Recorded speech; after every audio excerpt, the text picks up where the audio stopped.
The heart is deceitful above all things and desperately sick. Who can understand it?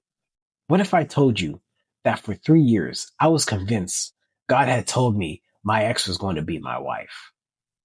Not because she told me, not because God audibly spoke to me, but because I had become so convinced that my desires were God's will. I built my future around that belief. I prayed, I fasted, I sought counsel.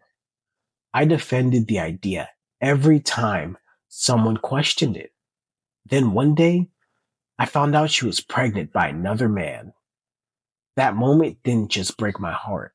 It shattered my understanding of what it meant to hear the voice of God.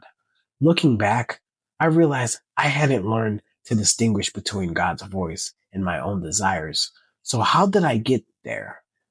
Let me take you back. I first met her in high school. I was a junior. She was a freshman. We dated for a short time. Eventually, we broke up. Years later, during my freshman year of college, she came back into my life. We spent an entire summer talking. I had feelings for her again, but I was too afraid to tell her. Eventually, I went back to school. When I came home again, she had stopped talking to me.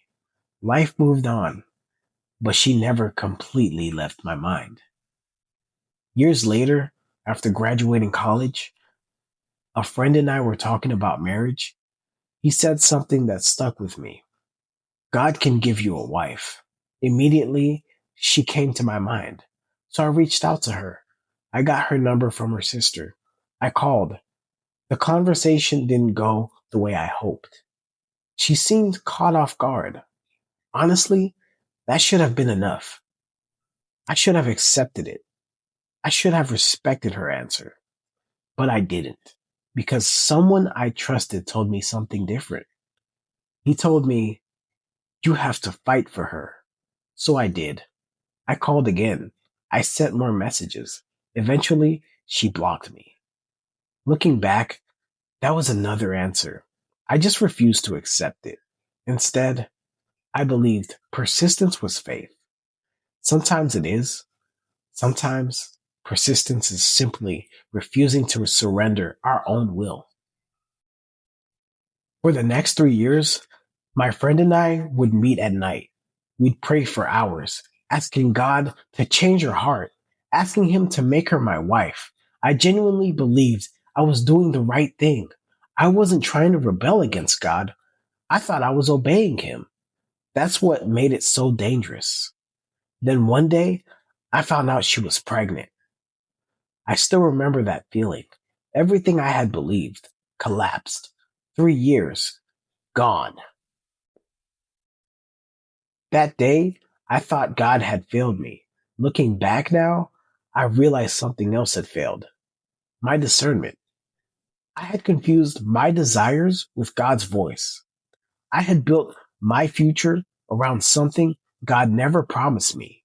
Sometimes we want something so badly that every feeling becomes confirmation. Every conversation becomes confirmation. Every coincidence becomes confirmation until eventually we're no longer following God. We're following our own hearts while calling it faith. That realization humbled me because the greatest idol in that season wasn't marriage. It wasn't that woman. It was my own will. I wanted God to bless my plans instead of surrendering to His. And Yahuwah, in His mercy, loved me too much to let me continue believing a lie. At the time, I thought He was breaking my heart. Looking back, He was saving it.